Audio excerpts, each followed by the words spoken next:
ومن أحسن قولا ممن دعا إلى الله وعمل صالحا وقال إنني من المسلمين. السلام عليكم ورحمة الله وبركاته. إن الحمد لله نحمده ونستعينه ونستغفره ونعوذ بالله من شرور أنفسنا ومن سيئات أعمالنا من يهده الله فلا مضل له ومن يضلل فلا هادي له وأشهد أن لا إله إلا الله وحده لا شريك له وأشهد أن محمدا عبده ورسوله صلى الله تعالى عليه وعلى آله وصحبه وسلم تسليما كثيرا أما بعد.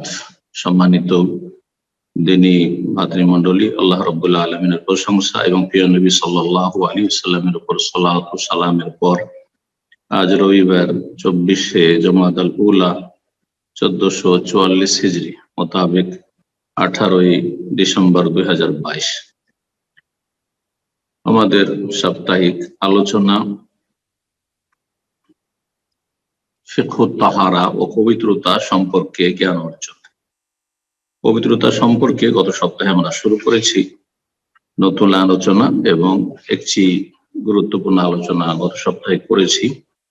আজকে পর্ব নম্বর 2 আলোচনার বিষয়বস্তু হচ্ছে পবিত্রতার সংজ্ঞা এবং তার প্রকরণ।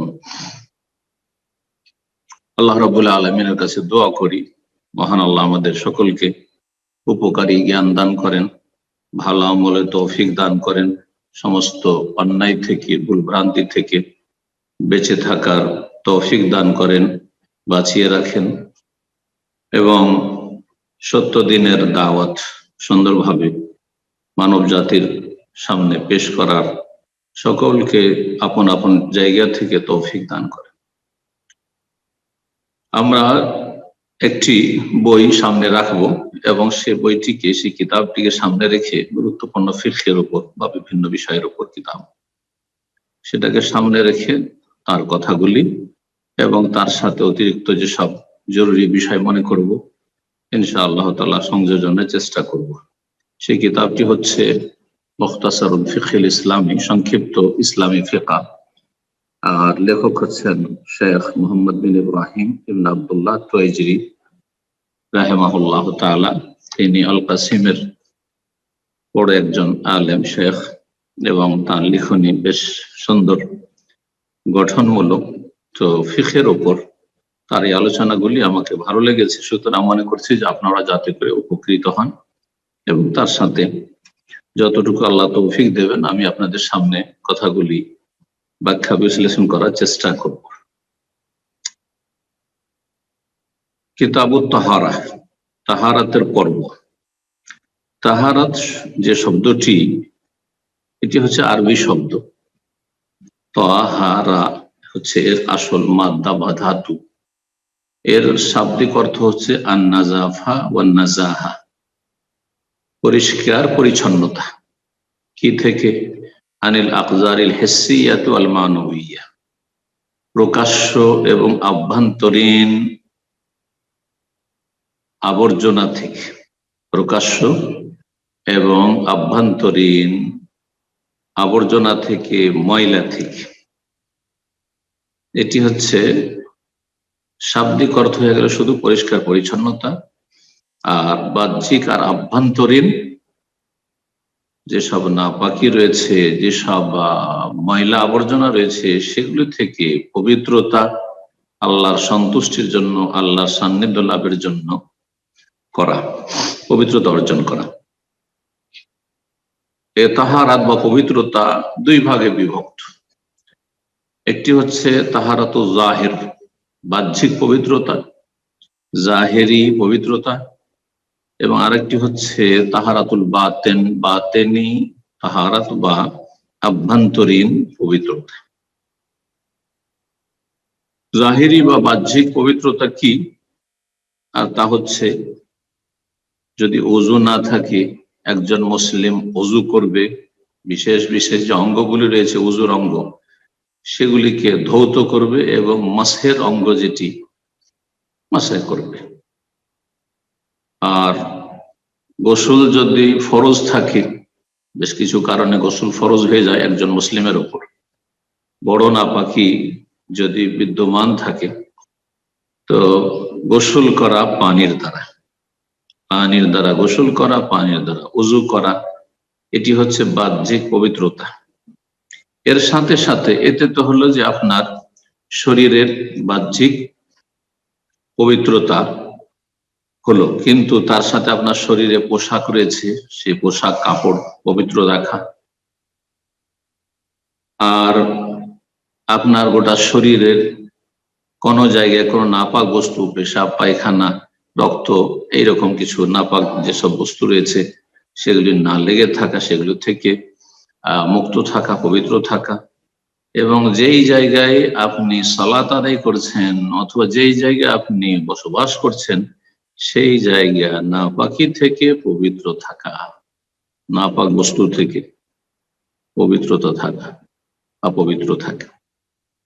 যে জায়গায় আপনি সালাত আদায় করে সেই জায়গায় যেন পেশাব না থাকে কোনো মানুষের অথবা এমন জীবজন্তু যেগুলির বস্তু খাওয়া হারাম। আর এইরকমই যেসব নাপাক বস্তু রয়েছে সেগুলি যেন না থাকে, স্থানেও না থাকে, শরীরেও না থাকে, আর কাপড়েও না থাকে। এগুলির নাম হচ্ছে পবিত্রতা। আর যদি থাকে তো সেগুলি পরিষ্কার পরিচ্ছন্ন করে নেওয়া। এটা ছিল বাহ্যিক পবিত্রতা, বাহ্যিক পবিত্রতা। তাহারাতুল বাতিন বা বাতিনি পবিত্রতা কি? আর তা হচ্ছে অন্তরের পবিত্রতা, কোন বেখুলুসিল কলব, আর তা হবে অন্তর পরিষ্কার পরিচ্ছন্ন হওয়ার মাধ্যমে। মিনাস সিফাতিস সাইয়্যিআহ, যেসব মন্দ মানুষের দোষ ত্রুটি রয়েছে, মন্দ গুণ রয়েছে মানুষের, সেগুলি থেকে, মানুষের মধ্যে খারাপ যে দিকগুলি রয়েছে সেগুলি থেকে অন্তর মুক্ত থাকা। আর সবচেয়ে বড় খারাপ বস্তু হচ্ছে অন্তরের জন্য, বা খারাপ বিষয় হচ্ছে অন্তরের জন্য শিরক বিল্লাহ, আল্লাহর সাথে শিরিক করা, আল্লাহর সাথে কুফরি করা, আল্লাহকে অস্বীকার করা, আল্লাহর সাথে অংশীদার স্থাপন করা, এবং কপটতা, মুখে এক কথা এবং অন্তরে আরেক কথা, ঈমান ইসলামের ক্ষেত্রে। এছাড়াও আমলের মুনাফিকিও রয়েছে। তো কুফর থেকে, শিরক থেকে, নিফাক থেকে অন্তর পাক পবিত্র থাকে। এর সাথে সাথে আরো যেসব দোষ ত্রুটি রয়েছে, যেমন অহংকার, অন্তর যেন অহংকার মুক্ত থাকে, অন্তরে অহংকার না থাকে। কারণ আসল অহংকার অন্তরে থাকে, আর তার বহিঃপ্রকাশ ঘটে থাকে মানুষের কথা, কাজে, চলাফেরা, অঙ্গ প্রত্যঙ্গে। এইরকমই নিজের ওপর আনন্দিত হওয়া যে আমি সবচেয়ে ভালো, উজব, ইজাব বিন নফস, নিজেকে সবচেয়ে ভালো মনে করা। এইরকমই হিংসা, বিদ্বেষ, শত্রুতা, লোক দেখানো কথা, কাজ, এই ধরনের যতগুলি খারাপ দোষ অন্তর হইতে পারে সেগুলি থেকে পবিত্রতার নাম হচ্ছে তাহারাতুল বাতিন বা আভ্যন্তরীণ পবিত্রতা। যখন এগুলি থেকে পরিষ্কার পরিচ্ছন্ন অন্তরকে করলেন, তো এখন অন্তর তাহলে শূন্য, তাতে কোনো খারাপ কিছু নেই। এটা শুধু যথেষ্ট নাই, শিরক নেই, কুফরি নেই। সুতরাং তাওহীদ এবং বিশুদ্ধ আকীদা দিয়ে অন্তরকে পরিপূর্ণ করতে হবে, অন্তরকে আবাদ করতে হবে। ভালো চরিত্র, যেগুলি ভালো বৈশিষ্ট্য রয়েছে অন্তরে, সেগুলি অন্তরে নিয়ে আসতে হবে। তাওহীদ, ঈমান, সততা, নিষ্ঠা, ইখলাস এবং ইয়াকিন, দৃঢ় প্রত্যয়, আল্লাহর উপর ভরসা। জি, মানুষের সাথে অন্তরের বা আল্লাহর সৃষ্টির সাথে অন্তরের সম্পৃক্ততা না থাকা, অন্তরের সম্পৃক্ততা তাআল্লুক বিল্লাহ হবে, তাআল্লুক বিগাইরিল্লাহ, ধন সম্পদ, আমার পার্থিব যে সুখ সামগ্রীর উপায় উপকরণ রয়েছে সেগুলির সাথে অন্তরের যেন সম্পর্ক ওইভাবে গভীর না হয়ে যায়। এমনি স্বাভাবিক যেটা সাধারণ সম্পর্ক থাকে সেটা আছে, কিন্তু এমন নয় যে আপনি এগুলির জন্য মরিয়া, এগুলির জন্য আসক্ত, এমনটা না। এগুলি হচ্ছে ভালো বৈশিষ্ট্য, যেগুলো দিয়ে পরিপূর্ণ করতে হবে, ভরপুর করতে হবে অন্তরকে। তার সাথে এর আরো পূর্ণতা লাভের জন্য বেশি বেশি তওবা ইস্তেগফার করতে হবে দৈনন্দিন আল্লাহর দিকে ফিরে আসতে হবে, আল্লাহর কাছে ক্ষমা প্রার্থনা করতে হবে। আস্তাগফিরুল্লাহ ওয়া আতুবু ইলাইহি, যে কোনো ভাষায় করেন না কেন, যে কোনো বাক্য দিয়ে করেন না কেন, এবং আল্লাহর জিকির আজকার করতে হবে। আল্লাহর জিকির আজকার, ফরজ জিকির আজকারের সাথে সাথে সুন্নত নফল যে সব জিকির আজকার রয়েছে, বিশেষ করে সকাল সন্ধ্যার জিকির আজকার, তারপরে 5 ওয়াক্ত ফরজ সালাতের পরে জিকির আজকার, ঘুমাবার আগে জিকির আজকার, ঘুম থেকে জেগে জিকির আজকার, যখন আপনি ওয়াশরুমে যাবেন তখন যেসব জিকির আজকার রয়েছে, বেরিয়ে আসবেন জিকির আজকার, বাড়ি থেকে বেরোবেন, বাড়িতে প্রবেশ করবেন, এইভাবে গাড়িতে চাপবেন, দৈনন্দিন মুসলিম জীবনে অনেক জিকির আজকার রয়েছে। এছাড়া নফল জিকির আজকার, সুবহানাল্লাহ, আলহামদুলিল্লাহ, লা ইলাহা ইল্লাল্লাহ, আল্লাহু আকবার, ওয়ালা হাওলা ওয়ালা কুওয়াতা ইল্লা বিল্লাহ, বিভিন্ন রকমের জিকির আজকার। এর মাধ্যমে অন্তরের যেসব ভালো বৈশিষ্ট্য রয়েছে সেগুলি পূর্ণতা লাভ করবে, যেসব ত্রুটি ঘাটতি রয়েছে সেগুলি থেকে মুক্তি লাভ করবে অন্তর। তারপরে যে বিষয়টি নিয়ে আলোচনা করবো তা হচ্ছে রবের সাথে চুপিসারে কথা বলার ক্ষেত্রে বা আল্লাহর সাথে সম্পর্ক রাখার ক্ষেত্রে বান্দার অবস্থা কেমন হওয়া উচিত। যখন মানুষের বাহ্যিক অবস্থা পবিত্র হলো পানির মাধ্যমে, ওযুর মাধ্যমে, গোসলের মাধ্যমে, আর অন্তর পবিত্র হলো তাওহীদের মাধ্যমে, ঈমানের মাধ্যমে, এতে হয় কি, তখন একজন মানুষের আত্মা পরিষ্কার পরিচ্ছন্ন থাকে এবং সুখ শান্তি লাভ করে, হৃদয় সক্রিয় হয়ে ওঠে, যার ফলে তখন সবচাইতে ভালো অবস্থায় মহান আল্লাহর সাথে সম্পর্ক স্থাপনের জন্য বা আল্লাহ রাব্বুল আলামিনের সাথে চুপিসারে কথা বলার জন্য প্রস্তুত হয়ে ওঠে। কারণ অন্তর পবিত্র রয়েছে, শরীর পবিত্র রয়েছে, পোশাক পবিত্র, স্থানও পবিত্র। যখন এই সবগুলি দিক মানুষের পবিত্র, ভিতর বাহির এবং শরীরে যে পোশাক রয়েছে, শরীরের বাহ্যিক অবস্থা, আর তারপরে যেখানে আপনি বসবাস করছেন, যেখানে আপনি ইবাদতবন্দি করছেন সেই জায়গাও পাক পবিত্র, এটি হচ্ছে আল্লাহ রাব্বুল আলামিনের সাথে আদবের একটি সীমাহীন ভালো অবস্থা। এইরকম যত সুন্দর আপনি হতে পারবেন এই ক্ষেত্রে, তত বেশি আল্লাহর সামনে আপনি আদবওয়ালা মানুষ হতে পারবেন। আপনার মধ্যে সে আদব এবং শিষ্টাচার আসবে এবং মহান আল্লাহ রাব্বুল আলামিনের যথাযথ তাজিম, আপনি মহত্ব, বড়ত্ব প্রকাশ করতে পারবেন রব্বুল আলামিনের সামনে আল্লাহ রাব্বুল ইবাদত বন্দেগী আদায় করতে গিয়ে। পক্ষান্তরে এর বিপরীত যত হবে তত খারাপ অবস্থা হবে। যত এই বিষয়গুলি, যে দিকগুলি নিয়ে আলোচনা হলো, যত বেশি দুর্বল হবে তত বেশি আপনার রবের সাথে সম্পর্ক দুর্বল হয়ে যাবে, নড়বড়ে হয়ে যাবে। এই জন্যই নবী সাল্লাল্লাহু আলাইহি সাল্লামের সহিহ মুসলিমের হাদিসে বলা হয়েছে, আত-তাহুরু শাতরুল ঈমান, পবিত্রতা হচ্ছে অর্ধেক ঈমান, পবিত্রতা হচ্ছে অর্ধেক ঈমান। সূরা বাকারার 222 নম্বর আয়াতে আল্লাহ রাব্বুল আলামিন ইরশাদ করেছেন, ইন্নাল্লাহা ইউহিব্বুত তাওয়াবিন ওয়া ইউহিব্বুল মুতাতাহহিরিন, নিশ্চয় আল্লাহ তওবাকারীদেরকে ভালোবাসেন এবং পবিত্রতা অর্জনকারীদেরকে ভালোবাসেন। পবিত্রতা অর্জন করলো ভিতরের বাহিরের, আর তার সাথে ভুল ত্রুটি ঘাটতি হতে পারে, সেই জন্য তওবা ইস্তেগফার করলো।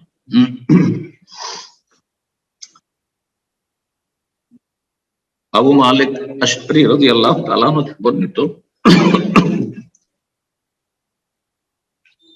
রাসূলুল্লাহ সাল্লাল্লাহু আলাইহি সাল্লাম বলেছেন, আত-তাহুরু শাতরুল ঈমান, পবিত্রতা হচ্ছে ঈমানের অর্ধেক।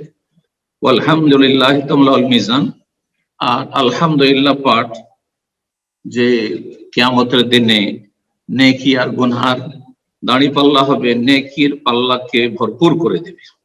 সহিহ মুসলিমের হাদিস। এই পবিত্রতার মাধ্যমে মানুষের শরীর এবং আত্মা দুটোই নিরাপত্তা হাসিল করবে, আফিয়াত লাভ করবে, সুস্থ হবে, শরীরও সুস্থ এবং রূহ আত্মাও সুস্থ। আল্লাহ রাব্বুল আলামিন মানুষকে সৃষ্টি করেছেন দুটো সমষ্টি দিয়ে, একটি হচ্ছে শরীর দেহ, আর আরেকটি হচ্ছে রূহ আত্মা। মানুষের শরীরে প্রতিদিন রকম ভাবে ময়লা আবর্জনা জমতে থাকে। একটি হচ্ছে যেমন ঘাম, যখন মানুষ ঘামে তখন শরীরে গন্ধ হওয়া স্বাভাবিক এবং ময়লা জমে যাওয়া স্বাভাবিক। বাইরে থেকে একটি, আর ভিতর থেকে যে বেরিয়ে আসে ময়লা সেটা হচ্ছে ঘাম, আর শরীরের ভিতর থেকে। আর শরীরের বাইরে যেমন ধুলো বালি পড়ছে, তো শরীর ময়লা হচ্ছে। এতে থেকে মুক্তি লাভের জন্য আর এতে থেকে শরীরকে সুস্থ রাখার জন্য, পরিষ্কার পরিচ্ছন্ন রাখার জন্য বারবার করে শরীরকে আর শরীরের বিশেষ করে ওইসব অঙ্গগুলিকে, যেসব অঙ্গগুলি বেশি কাজকর্মে মানুষ ব্যবহার করে থাকে, সেগুলিকে ধৌত করতে হবে, বারবার করে ধৌত করতে হবে। যেমন 5 ওয়াক্ত সালাতে একজন মুসলিম 5 বার করে ওই সমস্ত গুরুত্বপূর্ণ অঙ্গগুলি ধৌত করে যে অঙ্গগুলি মানুষের বেশি নাড়াচাড়া হয়। মানুষের আত্মার ক্ষেত্রে মানুষের আত্মা প্রভাবিত হয় 2 দিক থেকে। একদিক হচ্ছে যে মানুষের আত্মায় যেসব রোগ ব্যাধি রয়েছে, যেমন শিরকের রোগ, কুফরি রোগ, নাস্তিকতার রোগ, অস্বীকার অমান্য করার রোগ, হিংসার রোগ, অহংকারের রোগ, এই সমস্ত যে রোগগুলি রয়েছে, তো এই রোগগুলি মানুষের আত্মাকে প্রভাবিত করে, ক্ষতিগ্রস্ত করে। তো একটা ক্ষতির দিক হলো যে অন্তরের ভিতরে খারাপ যে দোষ ত্রুটিগুলি হয়ে থাকে মানুষের মানুষ হিসাবে, সেগুলি ক্ষতিগ্রস্ত করে রুহকে। আর আরেকটি হচ্ছে মানুষ যখন বিভিন্ন পাপে জড়িয়ে যায়, যত বেশি পাপ করে, যত গুনাহে লিপ্ত হয়, যেমন জুলুম অত্যাচার করলো, ব্যভিচারে লিপ্ত হইলো, এর মাধ্যমে মানুষের আত্মা কলুষিত হয়, আত্মা নাপাক হয়ে যায়, আত্মা দুর্বল হয়ে যায়, অসুস্থ হয়ে যায়, আত্মা অসুস্থ হয়ে যায়। এই আত্মার রুহের আফিয়াতের জন্য, সুস্থতার জন্য, যাতে সুস্থতা লাভ করে শিরক কুফরি থেকে, সুস্থতা লাভ করে হিংসা বিদ্বেষ শত্রুতার অহংকার থেকে, এরকম যেসব দোষ ত্রুটি রয়েছে কলবে হৃদয়ে, এইরকমের সুস্থতা লাভ করে আত্মা। ওই সমস্ত গুনার কারণে যে আত্মা অসুস্থ হয়ে যাচ্ছে, রোগা হয়ে যাচ্ছে, সেসব থেকে এর সমাধান হচ্ছে বেশি বেশি তওবা ইস্তেগফার করা, বেশি বেশি তওবা ইস্তেগফার করা। তওবা মানে আল্লাহর দিকে ফিরে আসা, ওয়াতুবু ইলাল্লাহি জামিআন আইয়ুহাল মুমিনুন লাআল্লাকুম তুফলিহুন। আর ইস্তেগফার মানে হচ্ছে আল্লাহ রাব্বুল আলামিনের কাছে ক্ষমা চাওয়া, যা আমরা আস্তাগফিরুল্লাহ ওয়া আতুবু ইলাইহি এই ছোট্ট বাক্যের মাধ্যমে চাইতে পারি, আল্লাহর কাছে আমি ক্ষমা চাইছি এবং তার দিকে ফিরে আসছি এবং তার কাছে তওবা করছি, প্রত্যাবর্তন করছি। এছাড়াও সুন্নতি বাক্য রয়েছে আস্তাগফিরুল্লাহাল্লাযী লা ইলাহা ইল্লা হুয়াল হাইয়ুল কাইয়্যুম ওয়া আতুবু ইলাইহি, সে মহান আল্লাহর কাছে ক্ষমা চাইছি। আস্তাগফিরুল্লাহাল্লাযী লা ইলাহা ইল্লা হু, যার ছাড়া কোনো সত্য মাবুদ নেই। তাহলে এই ইস্তিগফারে আপনি কালেমা তাইয়্যিবা, কালেমা তাওহীদ লা ইলাহা ইল্লাল্লাহর ঘোষণা করলেন, আল্লাহর তাওহীদের, যেটি সবচেয়ে বড় নেক আমল এবং সবচেয়ে গুরুত্বপূর্ণ এবং সর্বপ্রথম মুসলিম ব্যক্তি বা মানব জাতির উপর ফরজ। এবং মুসলিম জীবনে সেটা প্রথম এই স্বীকৃতির মাধ্যমে এবং এর বিশ্বাসের মাধ্যমে আপনি মুসলিম হতে পেরেছেন, লা ইলাহা ইল্লাল্লাহ। তারপরে আল্লাহ রাব্বুল আলামিনের দুটো সুন্দর নাম, আল হাই, যিনি চিরঞ্জীব, যার হায়াত হচ্ছে স্থায়ী, সমস্ত কিছু মরণশীল, ধ্বংসশীল। ওয়ায়াবকা ওয়াজহু রাব্বিকা যুল জালালি ওয়াল ইকরাম, আল কাইয়্যুম, যিনি সর্বদা আছেন এবং সবকিছুকে ধারণ করে রয়েছেন, সবকিছু প্রতিষ্ঠিত রয়েছে, কায়েম রয়েছে, সবকিছুর অস্তিত্ব রয়েছে আল্লাহ রাব্বুল আলামিনের ক্ষমতায়। আল্লাহ রাব্বুল আলামিন সেগুলিকে যদি ধারণ না করতেন, ধরে রক্ষা না করতেন, তো কোনো কিছু পৃথিবীতে থাকতো না। আল কাইয়্যুম ওয়া আতুবু ইলাইহি, এবং তার কাছে আমি তওবা করছি। তাহারাত, পবিত্রতা হচ্ছে ইসলামের একটি গুরুত্বপূর্ণ সৌন্দর্য, যেটি অন্য কোন জাতির ধর্মে নেই এবং অন্য কোন জাতি এইভাবে পবিত্র থাকে না যেইভাবে একজন মুসলিম, আর সে যদি সত্যিকার অর্থে মুসলিম হয়, আর ইসলাম সম্পর্কে তার জ্ঞান থাকে, সে জ্ঞান অনুযায়ী, বিশুদ্ধ জ্ঞান অনুযায়ী আমল করে, শুধু নামে মুসলিম নাই। তারপরে যারা নামেও মুসলিম কিন্তু কিছু পাপেও আছে, কিছু ভালো কাজেও আছে, তারা অন্যান্য বিজাতি চাইতে অনেক ভালো এই দিক থেকে যে তাদের মধ্যে তাহারাতের পবিত্রতার বৈশিষ্ট্য রয়েছে, যদিও মাঝে মধ্যে হোক না কেন তুলনামূলক ভালো, কিন্তু সেটা তাদের জন্য যথেষ্ট নয়, তাদের ইহকাল পরকালে কল্যাণ যেন যথেষ্ট নয়। তো পবিত্রতা হচ্ছে মাহাসেনে ইসলামের অন্তর্ভুক্ত, ইসলামের একটি বড় গুরুত্বপূর্ণ সৌন্দর্য। আর সেটা কিভাবে হবে পবিত্রতা? সেটা পবিত্র পানি ব্যবহারের মাধ্যমে, যেইভাবে আল্লাহ রাব্বুল আলামিন এবং তার রাসূল সাল্লাল্লাহু আলাইহি সাল্লাম শিখিয়ে দিয়েছেন পানির ব্যবহার, ওযুর ক্ষেত্রে পানি কিভাবে ব্যবহার করতে হবে, গোসলের ক্ষেত্রে কিভাবে ব্যবহার করতে হবে, গোসলের পদ্ধতি কি, এবং কোন কোন ক্ষেত্রে গোসল আবশ্যক হয়ে যায়, ফরজ হয়ে যায়, কোন ক্ষেত্রে সুন্নাত ভালো উত্তম, ইত্যাদি। এইরকমই ওযুর বিষয়টি এবং ওযু ভঙ্গের কারণগুলি কি হতে পারে ইত্যাদি। তো এই পানি ব্যবহারের মাধ্যমে মানুষ, একজন মুসলিম দুটো কাজ করে। একটা হচ্ছে রাফুল হাদাস, শরীরে যে আভ্যন্তরীণ নাপাকি, শরীরের সাথে যে নাপাকি অপবিত্রতা জড়িয়ে আছে, এটাকে হাদাস বলা হয়। যে নাপাক বস্তু দেখা যায় না, আপনার উযু নেই, শরীরে কোথাও দেখা যায় না যে উযু নেই, এর আলামত বা লক্ষণ হচ্ছে এটা হচ্ছে হাদাস আসগার। উযু নেই, উযুবিহীন থাকা, এটি হচ্ছে হাদাস আসগার, ছোট নাপাক, যার কথা ইনশাআল্লাহ সামনের সপ্তাহে আমরা আলোচনা করবো বিস্তারিত। আর হাদাস আকবার বড় নাপাকি, সেটাও দেখা যায় না, কারো গোসল ফরজ হয়ে আছে, স্বপ্নদোষ হয়েছে, আমিষতে মিলন হয়েছে, মাসিক ঋতু থেকে পাক পবিত্র হয়েছে, নেফাস থেকে পাক পবিত্র হয়েছে, গোসল ফরজ হয়ে আছে, দেখা যায় না। কিন্তু শরীরের কোথাও কেউ বলতে পারবেন না যে এর গোসল ফরজ হয়ে আছে, তার লক্ষণ হচ্ছে তার শরীরে। এই হচ্ছে রাফুল হাদাস। তো হাদাস, ছোট হাদাস এবং ছোট নাপাকি এবং বড় নাপাকির কথা বললাম। এই একটি পানির দ্বারা সেই হাদাস নাপাকি দূর করতে হবে। আরেকটি হচ্ছে এজালাতুল খাওয়াস, নাপাক নোংরা বস্তু, যেগুলি বস্তু নাপাক, সেগুলি যদি শরীরে লেগে থাকে, অথবা কাপড়ে পোশাকে লেগে থাকে, অথবা যে স্থানে আপনি সালাত আদায় করবেন সেখানে লেগে থাকে, যেই মুসাল্লায় জায়নামাজে আপনি সালাত আদায় তাতে লেগে থাকে, আর সেটা আপনি জানছেন যে হ্যাঁ নাপাকি আছে, তাহলে সেটা দূর করা ফরজ। সেটা দূর করা, সেটা থেকে পরিষ্কার পরিচ্ছন্ন করা, ওই জায়গাটুকুতে কমপক্ষে যেই জায়গায় নাপাকি লেগে আছে ফরজ। আর এটি হচ্ছে উদ্দেশ্য ফিকহ তাহারাতের, তাহারাত সম্পর্কে, পবিত্রতা সম্পর্কে জ্ঞান অর্জনের যে বিষয়টি আমরা আলোচনা শুরু করেছি, তাতে এই দুটো বিষয় নিয়ে আলোচনা হবে। রাফুল হাদাস, নাপাকি যে শরীরের সাথে জড়িত, মানুষের সেই নাপাকি, সেই অপবিত্রতা, হাদাসে আকবার বড় নাপাকি এবং ছোট নাপাকি, তা দূর করা। আর এজালাতুল খাবাস, নাপাক বস্তু যদি শরীরে কোথাও লেগে থাকে, অথবা যেমনটা বললাম কাপড়ে পোশাকে লেগে আছে, যেগুলো আপনি যেখানে আপনি সালাত আদায় করছেন সেখানে লেগে আছে, তাহলে তা দূর করা। এটি হচ্ছে আমাদের উদ্দেশ্য এই বিষয় নিয়ে।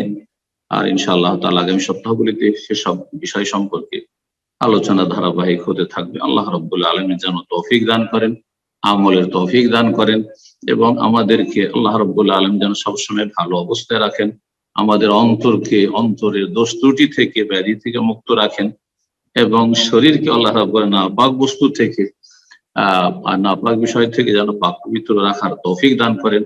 আমাদের ইবাদত বন্দেগী আল্লাহ কবুল করেন। ওয়া সাল্লাল্লাহু সাল্লাম আলা নবিয়িনা মুহাম্মদ ওয়া আলা আলিহি ওয়া সাহবিহি আজমাইন। প্রশ্ন করবেন অথবা পরামর্শ নেবেন, কিন্তু আশা করব যে বিষয়ের সাথে সম্পর্কিত হবে। আর যদি বিষয়ের বাইরে হয় তো যেন ফিকহি মাসাইল, কারণ আমরা ফিকহি সম্পর্কে আলোচনা করছি। আর যে কোনো বিষয় সম্পর্কে জিজ্ঞাসা করছেন, এটা আসলে বাঞ্ছনীয় নয়, এতে অনেক সময় নষ্ট করা হচ্ছে। সুতরাং আশা করব, আর এতে হচ্ছে কি, যারা বিভিন্ন বিষয় সম্পর্কে জিজ্ঞাসা করেন তারা আসলে আমাদের দার্সেও থাকতে চান না মনে হয়, যার ফলে আপনাদের ফিকহের আলোচনা চলছে, তার সাথে কোনো সম্পর্ক নেই। এ সম্পর্কে যে বেশ কিছু প্রশ্ন থাকতে পারে, যেটা হয়তো বলার প্রয়োজন ছিল বলিনি, অথবা আপনার প্রয়োজন তো এই বিষয়গুলি জানার চেষ্টা করবেন, আল্লাহ তৌফিক দান করেন। ফিকহ সম্পর্কে জিজ্ঞেস করবেন, আর বিশেষ করে ফিকহ তাহারা সম্পর্কে জিজ্ঞেস করবেন। রব্বুল আলামিন যেন কবুল করেন, তৌফিক দান করেন। জাযাকুমুল্লাহু খাইর।